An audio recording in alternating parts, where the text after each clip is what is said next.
My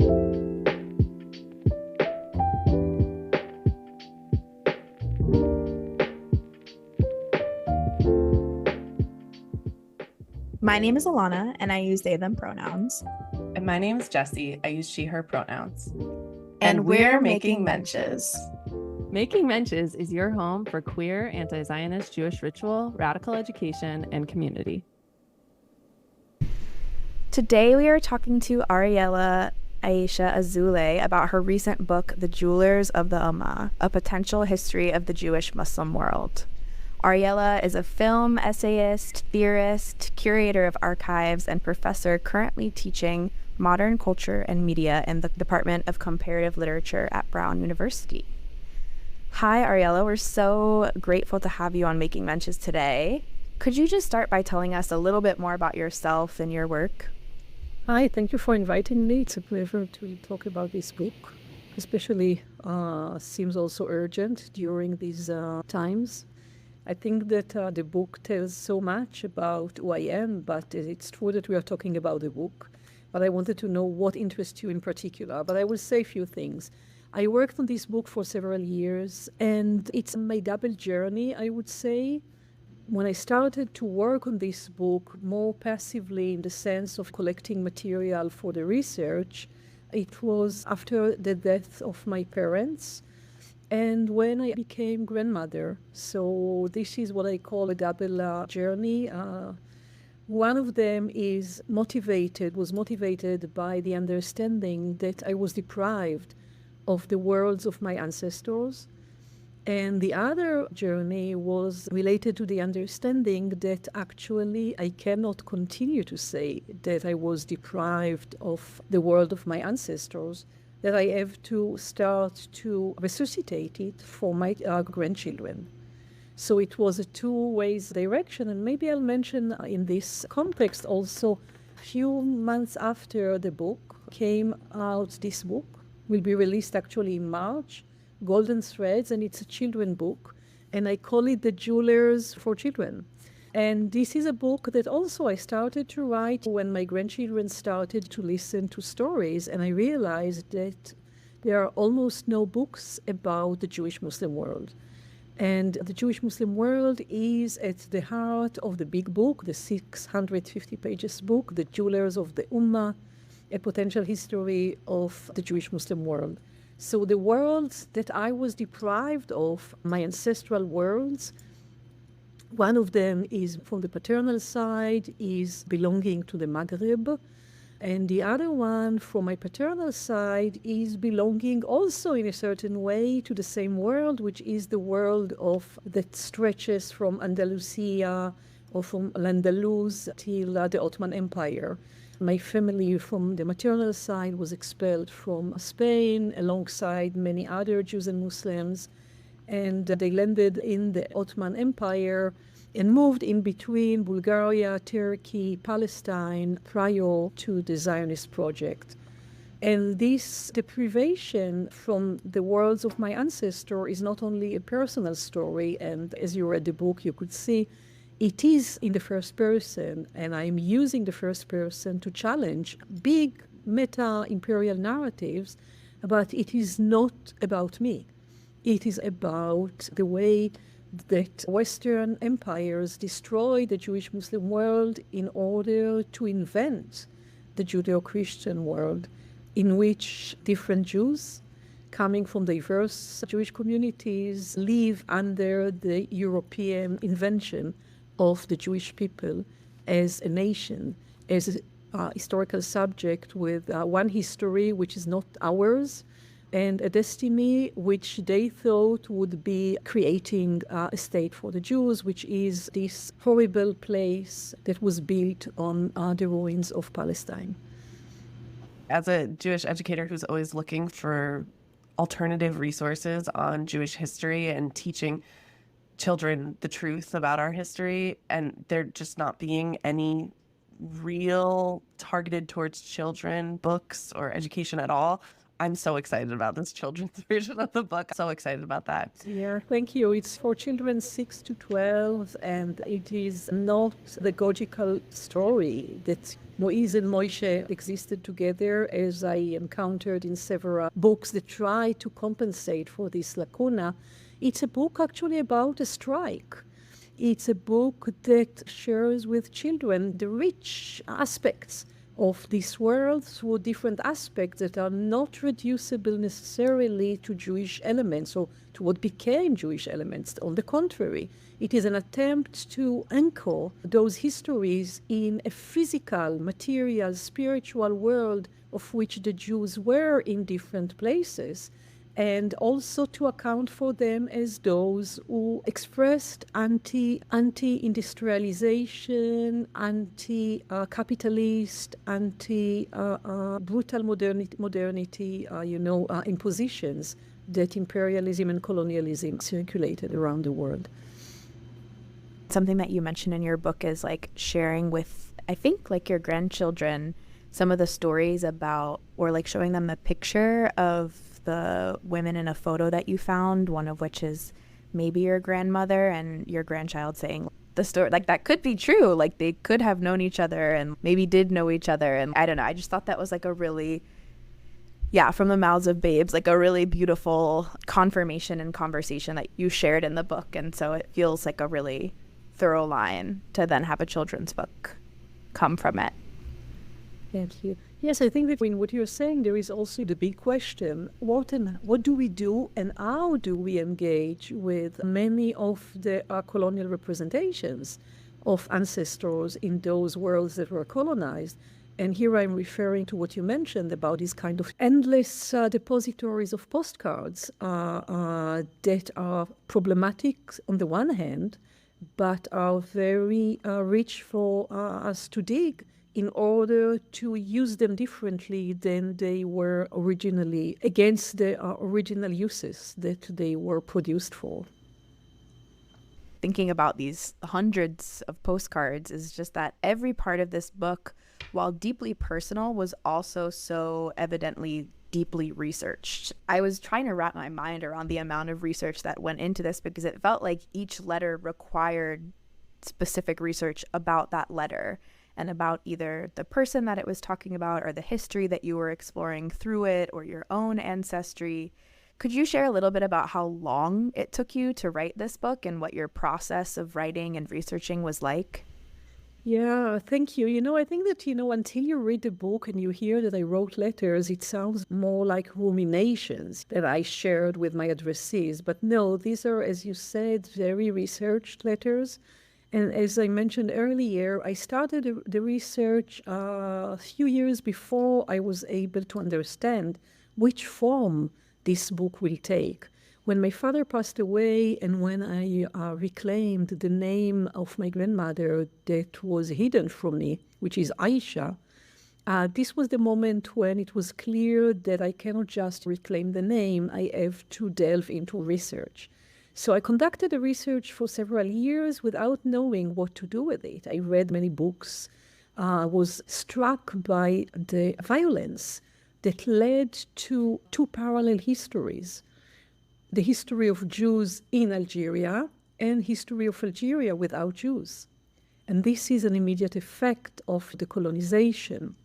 So I read these books, I learned so much from them, but I was really bothered by how come the Jews that were, in the Maghreb from ever, in a certain way, many of them were Berbers and were Judaized, not came as Jews to the Maghreb. They were part of the Amazigh culture, and they were Judaized. Some of them were Islamized, etc. So how come that Jews were innate to the Maghreb and innate to the Islamic world found themselves through 2 or 3 colonial projects, and here I mentioned the French colonization of the Maghreb, the British colonization of the Middle East, and the Zionist colonization of Palestine. Through these 3 colonial projects, the Jews found themselves as a group apart, belonging to this European idea of the Jewish people, rather than to the places where they had real histories. And the history of Algeria can be written by French or Muslim Algerians as if the Jews were not part of it. And I didn't find the solution immediately, how to reckon with this, how to refuse this framework. But I knew that I'm not going to write the history of the Jews in Algeria as if they were already a displaceable group that could, at the end of the colonization, be displaced elsewhere. So I looked for other ways of writing, other ways of framing the question. And slowly I found a way of addressing others, because I could not write by myself the history of the Jewish Muslim world and its destruction. It was really very generative to engage with others who carry bits and pieces of this world. So it is either my family members, my two great-grandmothers that I never met. I barely knew what were their names before I started the research, my father, my mother, and elected kin. It can be Fanon, who spent very important years in Algeria as part of the Algerian Revolution. It could be Hannah Arendt, a companion that I spent many years with her writings, and she wrote one single, very brief text about Algeria. She had also a piece of memory for me to share and to work with. Or Ani, that transmitted alongside the Palestinian struggle, transmitted also the memory of some women, some Jewish women, whose memory was not transmitted in Hebrew literature. So he was also the guardian of our memory. So I addressed him immediately after addressing my mother. So all these letters, it took me years to write them and to research for them. And with each and every new bits of information that I was able to find, or that I was able to read in their writings or in the traces that they left in the archive, I was able to spend more time with my addressees in the epistolary space. I thought about it recently this week. I don't know if you have this experience, but when you go back to bed and you forgot what you dreamt the night before, but when you take the same position on the pillow, all of a sudden you are in proximity to the dream that you dreamt the night before. And I think that if I need to describe this epistolary space, it was something like that. Because it's not that I spent 8 consecutive months writing to Hannah Arendt. I left the computer and I went to do other things, to teach or to do research. And then I came back to the computer and she was always there for me, waiting for me to continue our conversation. There is a bibliographical list at the end, but bibliographical list, it's an academic instrument. It doesn't really say what is this research. Research is much more visceral, because when I understood alongside the format of the letter, when I understood that our ancestors in the Maghreb were the jewelers of the Ummah, I immediately started to reproduce jewelry that I saw mainly in books before even seeing them in museums. Reproducing those forms was not in order to become a jeweler, but in order to pursue the research in proximity with my ancestors, in the possibility to awake my muscular memory and to do what they did. And what does it mean? What does it necessitate? You talk about how the way the research and writing the book allows you to connect with the ancestors of your familial past, but also these chosen ancestors as well, and explore and affirm your own identity as an Algerian Jew. Do you have more to say about opening and deepening these ancestral connections? I mean, revisiting Hannah Arendt every time you can sit down at the computer is pretty cool. But is there anything more you wanted to say about the depth of those connections? In order to connect ourselves with our ancestors, we actually have to do the work that I wrote in length about in my previous book, Potential History, Unlearning Imperialism. We have to unlearn the distance that imperialism created between us and our ancestors.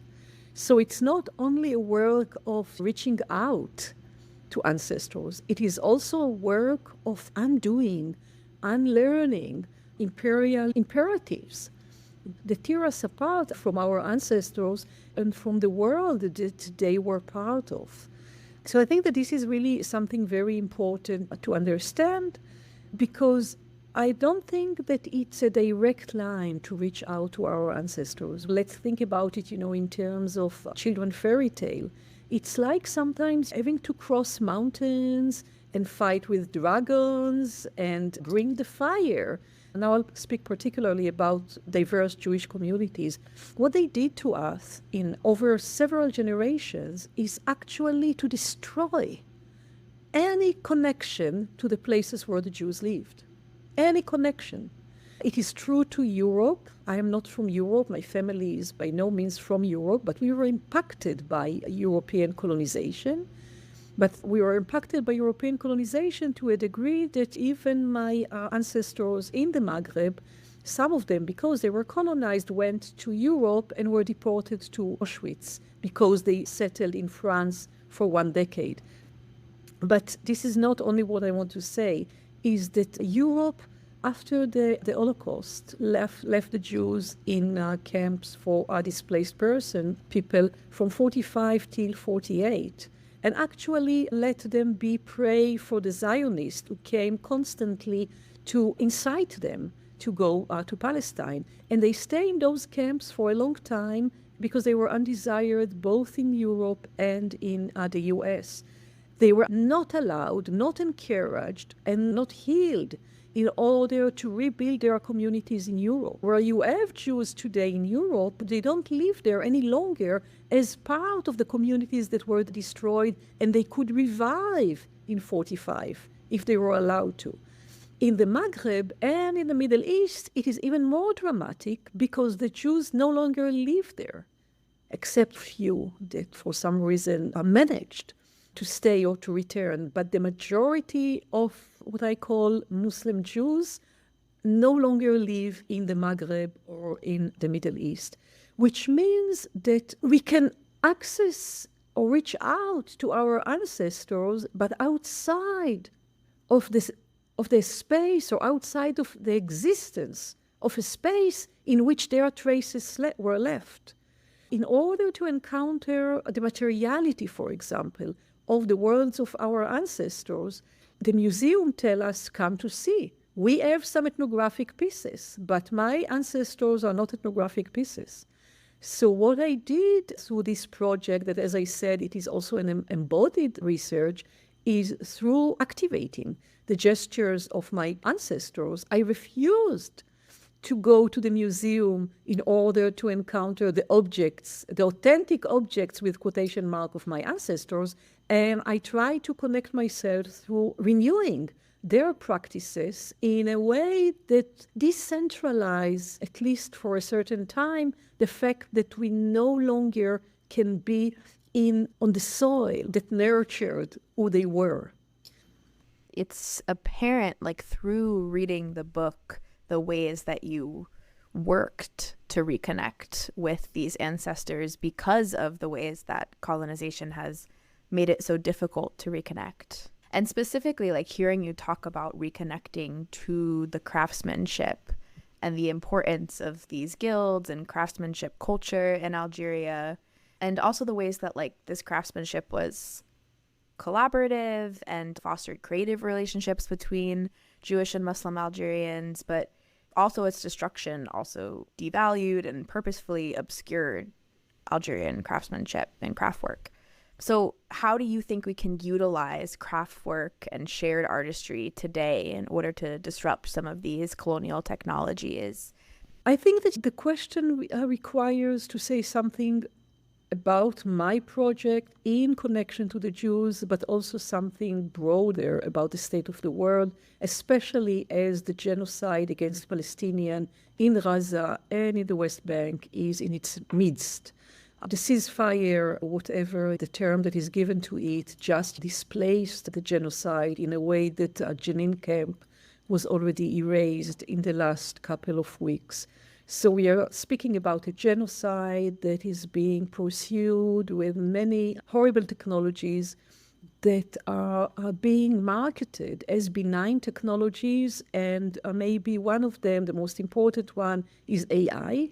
that universities, liberal universities in the West already embraced and integrate them into their classes and into their curriculum in a way that one should ask really how come that they don't understand how destructive are those technologies that not only accelerated the rate of death in Gaza, because much of the genocide is operated with the help of those technologies, but those technologies outside of the genocide context, they are destructive in the sense that they are making people even more disposable than they were over the last centuries of industrial colonization or industrial imperialism. So I think that thinking about craft is beyond the outcome, beyond what the West educated people to relate to as handmade, as if the fact that it is handmade in opposition to machine-made, this is the point. Craftspeople were part of communities that had power to say no.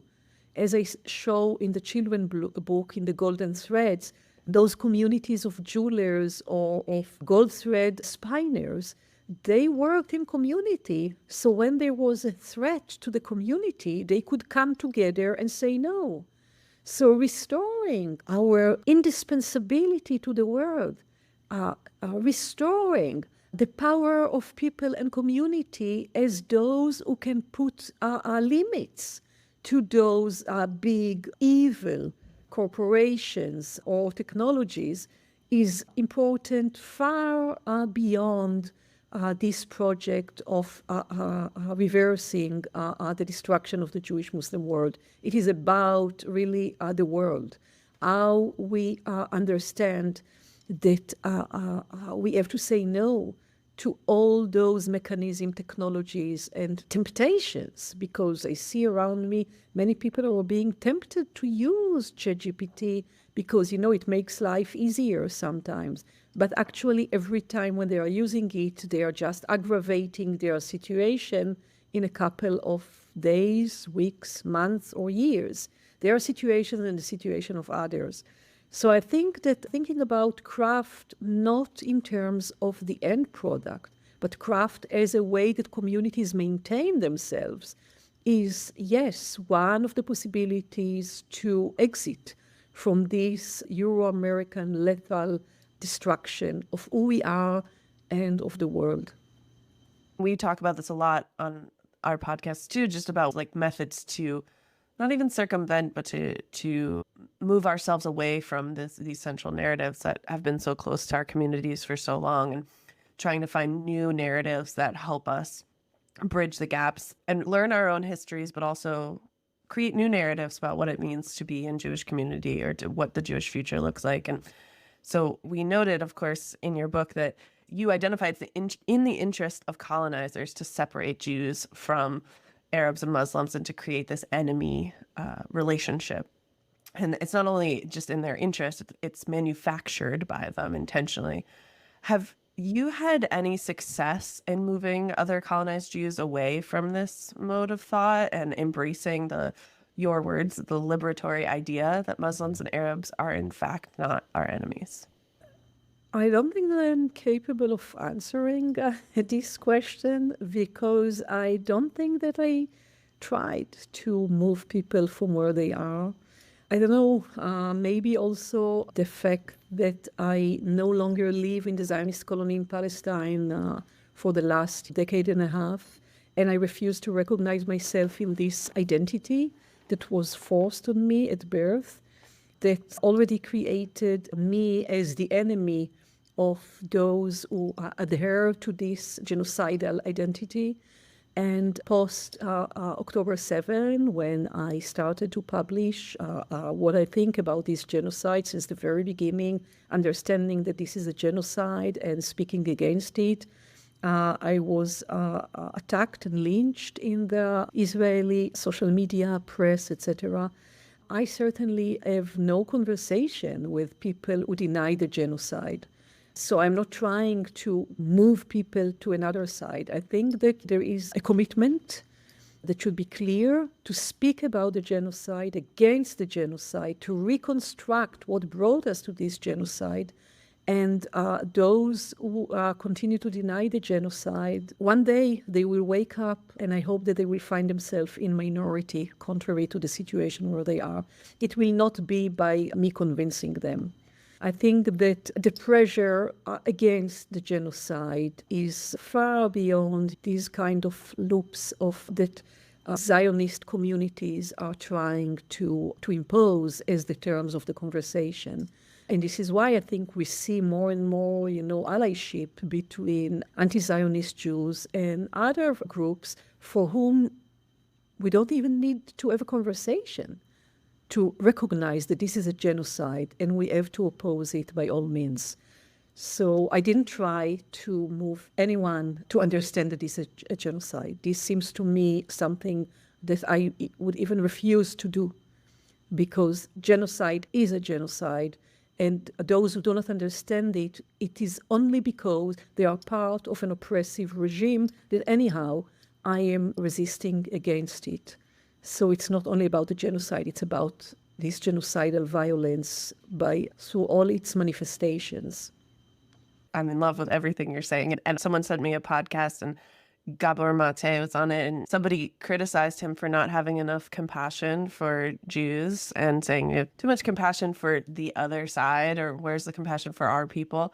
And he redirected it so well. He was like, the kindest thing, the compassion of truth is what I'm giving you. The kindest thing I can do for you is to say that Zionism is destroying our planet and our people, and I'm calling attention to that. And that's the most compassionate thing I can do for you. This has a very long history. When Hannah Arendt published Eichmann in Jerusalem, she was treated by Gershom Scholem as lacking love of her people. And I would like to say something about this. One of the things that Europe did to us the most, maybe the major thing, is to invent the Jewish people, or the Jews as one people, in the sense that we belonged to diverse autonomous communities. And by inventing the Jewish people with the history of themselves, of this historical fictive idea, we see all these Zionists today speaking about, you cannot have love for your people. Who is the people? The people that was invented? So saying that it is the love for the truth can be augmented with many other things that are against the invention of the Jews as a cohesive people at the expense of the destruction of all their diverse communities all over the world. There are no two sides to genocide. And if there are two sides, it's the side of those who are committing genocide and those who oppose to the genocide. And this has nothing to do with who we are. Jews, Muslims, Christian, carpenters, professors, workers, has nothing to do with this. If there are two sides to genocide, the only two sides are those who commit the genocide and support it, and those who oppose it.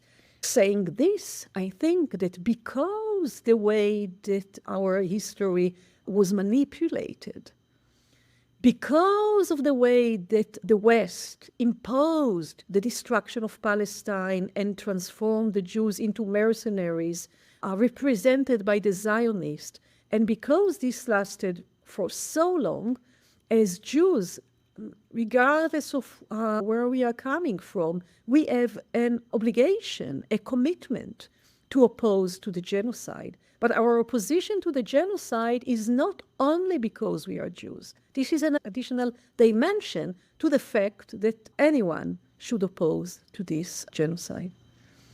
Thank you so much. That was just incredibly well articulated, and I think really resonates with Jesse and I, just because we made the very conscious decision that our work in this community of Jewish anti-Zionists was not going to be trying to move people away from Zionism, but that we wanted to create a home for Jews who oppose genocide and who are anti-Zionist, because they know that it is wrong and that what's happening is wrong and there's no justification. And so it's always just affirming, I think, to hear other people talk about the fact that that does not have to be a radical decision to make, to not coddle people or not spend time and energy trying to move people away from Zionism, but that like it is, at least to us, like so essential to actually build community and spaces where anti-Zionist Jewish people in the diaspora can be together with a shared understanding that genocide is wrong and that Israel is a nation state. And so just thank you for uplifting that. And I love that being your answer to that question, because I think that's really important for people to hear. Thank you for doing this work and creating those spaces. It is so important, and it is so important that there will be as many. The proliferation of these spaces during the genocide is also so important, because even though we do not manage to stop yet the genocide, it is important to affirm this position and to transmit it and to acknowledge that those who are telling the truth right now are the Palestinians, who are telling the truth about what is being done to them by this genocidal violence, and also what is the truth of this regime. So I think it is very important to be the witnesses also that affirm the position of Palestinians as those who are maintaining the condition for truth-telling about this genocide, because without them, the West would silence everything and we will know almost nothing, because Israel blockades the possibility to know what is there, except what we get out of Palestinians and all the incredible work that is being done by Palestinians in the diaspora and many others that are actually amplifying those voices and transmitting this truth in order for the West not to shut it down again for so long, because they shut down the truth about the destruction of Palestine in 1948. And in a certain way, I would even say that they shut down the truth about the Holocaust by rather than attending to the trauma of the Jews post-Holocaust, they forced on them to be preoccupied with having an enemy that was not theirs. Neither Palestinians, nor Muslims, nor Arabs were their enemies. So Europe, to absolve itself from its crimes against the Jews, framed the resolution for the Jews in a post-final solution, which is, here we give you, with quotation mark, a state, and you have to forget about our debt toward you. So I think that insisting on proliferating and amplifying the truth-telling now of Palestinians is key in order not to let such silencing happening again as it happened in the late 40s to two communities at the same time, to Jews who are survivors of the Holocaust and to Palestinians whose worldliness was destroyed.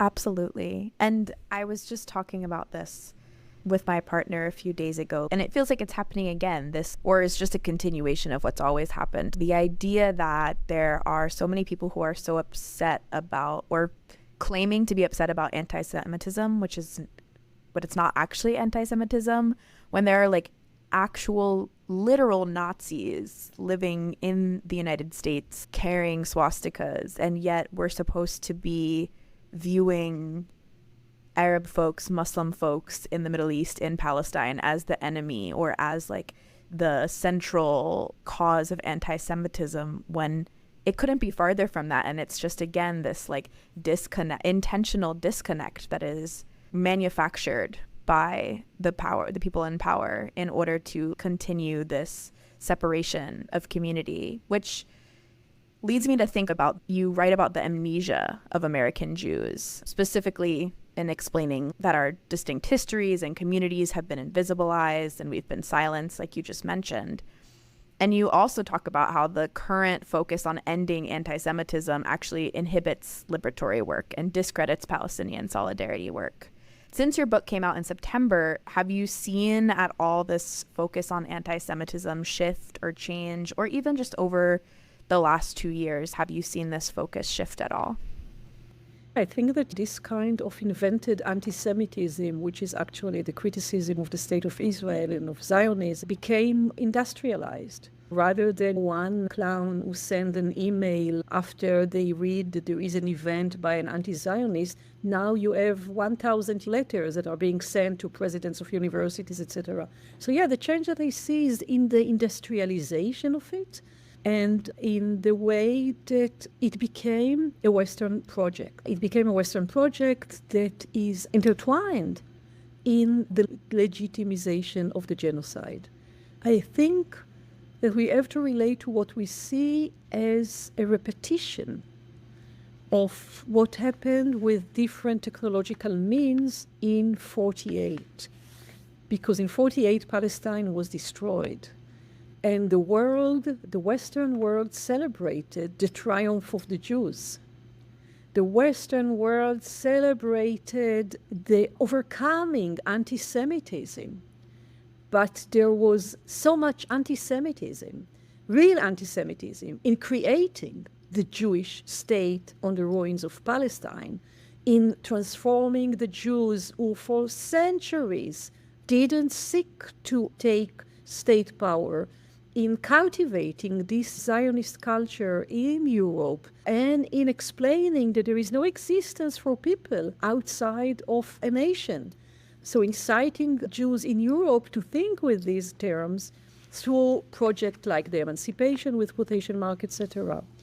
So I think that, and obviously something else that should be added is that during World War II, the West also created some international organizations that actually legalized and promoted such projects as forced displacement of people, partitioning countries, and moving people around. And I'm speaking about the UN that was created during World War II, and that with the partition resolution in 47 gave the green light to destroy Palestine, and the UN was invented by the West. So the UN created this organ and supported the Zionist movement that was marginal in the life of Jews all over the world. It was an important movement in Europe, but even in Europe, it had some competition with other Jewish formations. And in the Jewish-Muslim world, it was a totally unimportant movement. And the West was interested in supporting it in the wake of World War II, first of all, absolving Europe of its crimes, second, emptying Europe of the undesired Jews, and third, continuing the idea of the crusade against Muslims, Arabs, and Palestinians. I think that this kind of instrumentalizations of anti-Semitism is not new. And the conflation between real anti-Semitism that attack Jews and Western notion of anti-Semitism as the protector, those who come to rescue us, this conflation is not new. It has different means, but is not new.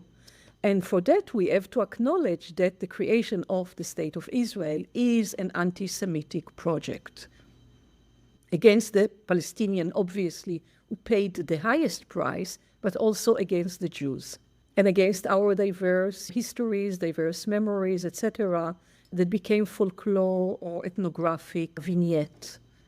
Everything you're saying is fantastic, and I want everybody to listen to this. I'm going to send this to so many people. I'm so excited that your work exists. And truly, to take that a little bit further, I'm so excited that we get to live in this time where your work is being put out there and you're changing the narrative around Jewish history, which is very difficult because, as we know, Zionists have invested a lot of time and energy in defining one certain narrative around Jewish history and creating this idea of Jewish unity or one people and erasing all of the differences amongst us. And part of this, we were struck by the title of the potential history, Unlearning Imperialism. And so that use of the word potential, but also unlearning. Can you tell us a little bit about your choice for those particular words and how your work contributes to the unlearning of imperialism?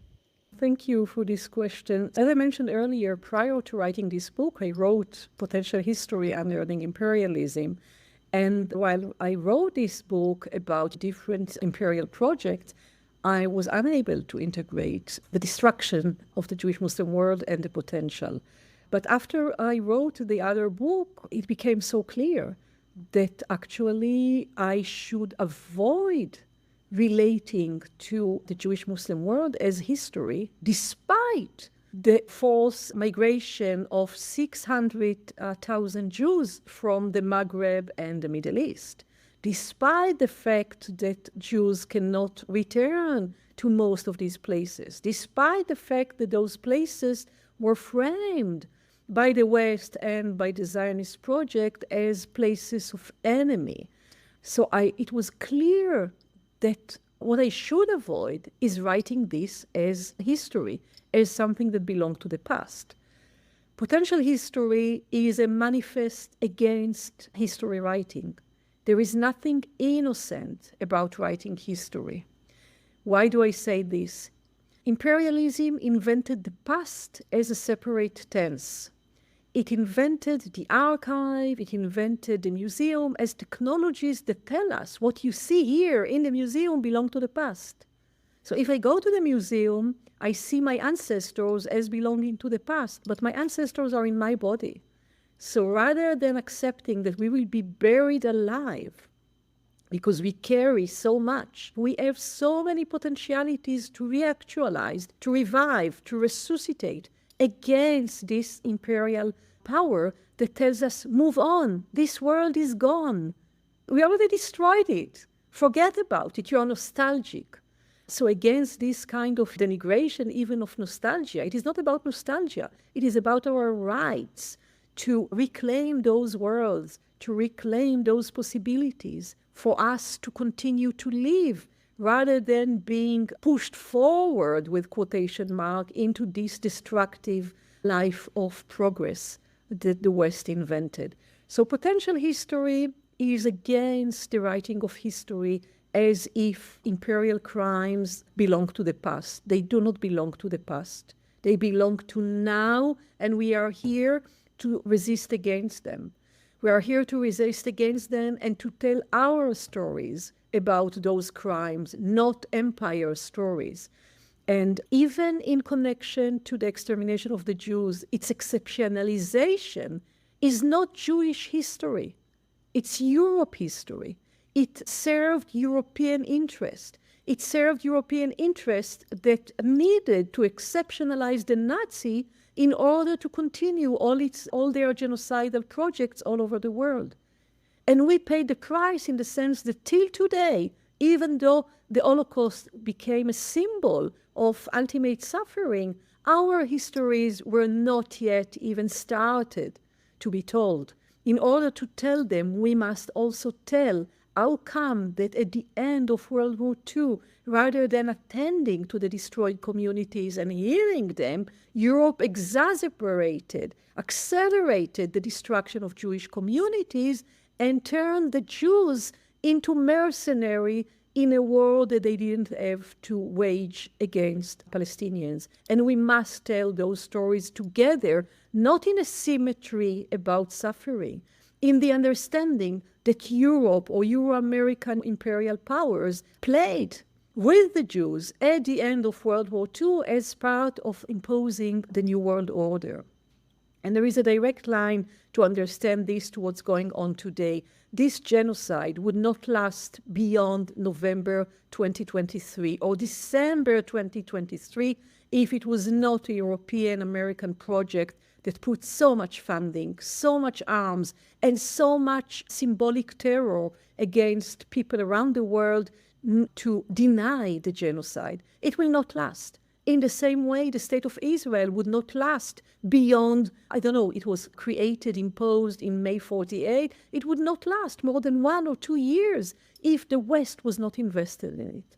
So I think that we must tell those composed histories as part of the struggle to decolonize the world and to free Palestine and to free Jews from the burden of Zionism on the one hand and of this invented entity of the Jews, of the Jewish people, and work on re-anchoring Jews in many places as non-Zionist, not as materialization of Zionism, but on the contrary, as those who belong to other places that are not the same as Europe or as America. I'm so glad that you brought this to decolonization, because as you were talking, I was thinking about the ways that part of decolonization is telling the truth about what has happened and what is happening. That is decolonization in practice. And part of your book that I loved was your letter to Fanon, talking about decolonization, and also such a thought-provoking and gentle, love-driven critique of Fanon's work. You called it like revolutionary love. It was what was driving that letter, which I really appreciated, because I think it can feel very difficult to critique theorists who have been so iconized in our history. And we still need to critique these theorists who we hold to such a high standard. You wrote in your letter to Fanon, and yet the negative desire not to be racialized in all spheres of life cannot be the only meaning of decolonization, nor the centerpiece of its imaginary. What can decolonization look like in practice? And how can we apply a decolonial lens in our daily lives, all of us? I would like to start with the first part of the question about Fanon, and yes, the rabbi of decolonial thinking or anti-colonial thinking, and what does it mean to engage critically with his writing. So I would like to say that the epistolary space is an opportunity for me not to criticize Fanon. It's not about criticizing him. It's about telling him, how come that you didn't see us as we were? It's about talking to him. Criticizing in the academic genre is writing about Fanon behind his back in a certain way, writing to other academics. I'm talking to Fanon. I invite others to join because these are open letters. But I'm talking to Fanon in the sense that if Fanon was here, I'm pretty sure that he will understand his oversight. It cannot be that after the decolonization, Fanon died just before. If Fanon would know that the Jews were compelled to leave Algeria, he would understand his mistake in the way that he perceived us. And actually the way that he perceived us, Algerian Jews, is like the colonizers fabricated my ancestors to be European citizens in Algeria, which is, for me, we have to think about it in terms similar to the way that Native Americans were sent to boarding schools. What the colonizers did to Jews in Algeria is forcing them to forget who they were and impose on them European Judaism on the one hand and European citizenship on the other. And Fanon, in the little that he wrote about the Jews as a group, he embraced these categories in discussing the Jews. And he was formed partly in France by French thinking, so he also inherited Sartre's idea of the Jews, which is very problematic. And Fanon knew Algerian Jews, and he speaks about the Jews as if they were European Jews. It's not about criticizing him, it's really about, hey, we must understand this. Why it is so important? It is so important because of the role of Fanon in the anti-colonial, decolonial discourse, because people are reproducing his oversight about the Jews. And they continue the narrative from there that we were European, my ancestors, our ancestors in the Maghreb, they chose to leave, they chose France, as if the colonized choose to be the colonizer, as if this in itself, forcing on them to become citizens, is not colonization by other means. So this was about Fanon and what does it mean to engage critically with Fanon. And for the other question, I think that there is so much work that has been done, how to decolonize everything. We just have to continue. It's not that I have a particular receipt to give to someone. Just we have to continue to do it in all aspects of our lives, in miniature histories and in mega histories, because so much was distorted in relation to who are the Jews, what they want, what they didn't want, what they refused. One of the things that I discovered when I wrote this book is for my immediate parents, I cannot even say that they were Zionists because they were not educated. And in order to be Zionist, you had to be educated with Zionist ideology. My father, with Hebrew, was very minimal to read sport columns in the newspaper. And my mother was not educated either. She learned barely 8 years at school, my father 5. So coming from, not from solid Zionist house, but nonetheless, we totally disagreed about Palestine. And I didn't know about my other ancestors beyond my parents. And the way that imperialism and colonialism work to colonize our minds is by dissociating us from our ancestors that were closer to the origin of imperial or colonial violence, and hence their resistance was immediate and intuitive. And I was struck throughout the research to discover in my own family so many anti-Zionists that I didn't know. This knowledge was not transmitted to me. Because it is as if my parents, the immediate ancestors, were like a blockage between me and all this legacy. So we were deprived of our anti-Zionist, non-Zionist heritage. And I think that in addition to all these incredible initiatives to decolonize, people really should reclaim this anti-Zionist, non-Zionist heritage as something that they should be persuaded that they have, and they just have to find it. Because the bigger we are as an anti-Zionist movement, the better it is. And the bigger we are if we find our ancestors as our allies. It's not only about who is out there now, it's about really retroactively letting their voices be heard, letting their actions be accounted for, be amplified. Absolutely. That makes me think a lot about a project that we just got to be a part of that was also done with 2 other awesome anti-Zionist Jews, Micah Bazant and Ali, who runs Pushcart Judaica, where they put together a collection of anti-Zionist Jewish ancestors from everywhere in order to uplift the fact that there are so many ancestors, Jewish ancestors, who have always been opposed to Zionism, who were never indoctrinated with Zionism, who stood in opposition to it. And I think that was such a powerful resource for us to both be part of the creation of and just to read through, because it can feel, I don't know, it can feel like such a, like you said, like the way that colonizers take away that history is intentional and distances us from the fact that there are these people in our past who we can look to as guides and look to as reminders that this is not new and this has always existed. So I appreciate you uplifting that. Yeah, no, sounds like a fantastic project. And I think that what we also have to add to this is we have to look for them not only as if all of them left writings. At the beginning of my research, I could not find, like, members of my family didn't leave memoirs, or I didn't have anything to work with at the beginning.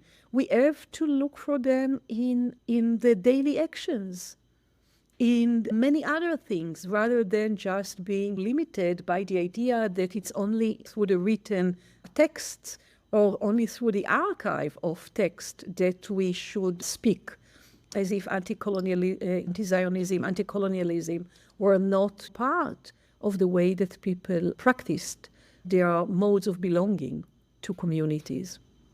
Thank you so much. And yes, it's incredibly inspiring to look for our anti-Zionist ancestors. And I think for so many of us, we don't have them in our immediate family, even 2 generations before or anything. And I was really struck and I'm so glad you brought up your mother and in your book, because you seamlessly weave your personal history into the history that it already is existing for the rest of the world.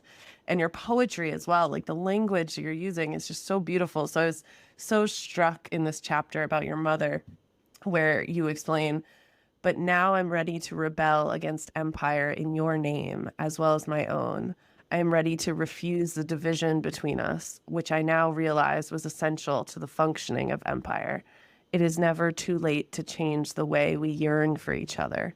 So what advice do you have for those of us who may be struggling with division with our own loved ones, or how do we change the way that we yearn for one another? I wanted to reply to something that you said. Many of us do not have these voices, even not 2 generations earlier. It is not true. It is not true. It is just more work that should be done.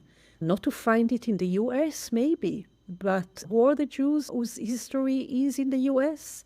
Most of the Jews here came from Europe, and the way that they lived in Europe should be digged further in order to be able to locate not necessarily active anti-Zionism, but non-Zionism, to retrace the way that Zionist movement was never as big as it was in Europe. It was only in retrospective that everything is being built in a teleological way, as if Zionism meant to take over the representation of the Jews, even not the heart of the Jews. So coming back to my mom, I don't know, you just quoted this passage. Unfortunately, I was able to understand this after my mother died. It took me many years of experiencing that I share my mother with the state in a certain way, because mothers have duties, and their duties are being shaped by the state. And you ask me, which advice do I have? I think that for me, refusing to continue to argue with my mother after she died, and trying to understand, to reconstruct her life in connection to what Zionism did to her, because Zionism is destructive to anyone. This is my assumption. So if Zionism is destructive to everyone, I had to reconstruct what it did to her. And once I was able to reconstruct and to tell her what it did to her, deprived her from her family history, put her in danger with her older daughter, because her family came from the Balkan. It's like other families who came from the Balkan or from Turkey. Not my mother. Her branch of the family was part of the Ottoman Empire in Palestine prior to Zionism. But her aunt, for example, or her mother came from the Balkan. So children from the Balkan, like children from Yemen, were endangered by trying to reconstruct this, even though my mother didn't tell me that when she had her first newborn, that she scared for her. But reconstructing on this background, what does it mean to be a young mother? What does it mean to be a young mother? What does it mean to protect what you have? So you had to align yourself. She had to align herself with the state that actually destroyed the beloved country called Palestine. I think that reconstructing the way that Zionism and empire destroyed and how much it destroyed for generations earlier is maybe one of the advices that I can give when you're approaching this with the persuasion that it cannot be that your ancestors were Zionists before Zionism started, right? So who were there? Which kind of world they were deprived of with Zionism? So I don't know if it's an advice, but it's maybe a reflection on what I do in the book in connection to my mom. Thank you. I do think that's advice and is an important reframe for people to consider. Who were your ancestors? Who were your parents outside of Zionism? And how were they impacted by Zionism or forced into Zionism? And yes, I think that's important reflection for us to do to shift our relationships. And even those who were attracted by Zionism at the beginning, what they were attracted to. They were attracted to create something that will empower Jews, right? Not to destroy other people, not to destroy other land, not to become mercenaries. So when Zionism intercepted even the sincere feelings of people who joined the movement for what it proposed at the beginning, rather than what it became when Tzionut Medinit, politicals took over and actually destroyed the life of Jews in their different diasporas and destroyed the life of Jews in Palestine and obviously of Palestinians. Yeah, I think that's also really important to consider and for folks to reflect on. As we wind down towards the end here, I have to ask our final question that we ask everyone we talk with, which is, if you could leave folks listening with one message, what would that message be? Tough question, the one message. I think that during these days, the one message is to continue to struggle against the genocide and at the same time to recognize that the struggle of Jews against the genocide must involve also the struggle to liberate Jews from their colonization by Zionism and by the West, and do it not only by writing, not only by organizing, but by trying to do it in an embodied way, and there are many embodied ways to do it. Thank you. I know that's a hard question, but your answer was spot on, very succinct. Really a pleasure to meet you, and a pleasure to be in conversation with you, and a pleasure to get to know your work. I know there's a million more questions we could ask, but we are so grateful that you took time to answer our questions and to talk more about your book with us. And we hope that everyone listening will go read the book. I promise it is worth the read. The pleasure is all ours. Truly, thank you so much. Thanks for listening to Making Menches. As an explicitly anti-Zionist grassroots org, we don't receive any institutional funding or support. Please consider supporting our work by funding us. You can find the donation link on our website, makingmenches.com. You can follow us on Instagram at Making Menches. We host monthly Shabbats both in person and online, so make sure to sign up for our newsletter, which is on our website, to get updates. Making Menches, the podcast, is produced by Alana Lipkin and Jesse Sander. Intro music is by Nate Sander. Editing by Jesse Sander.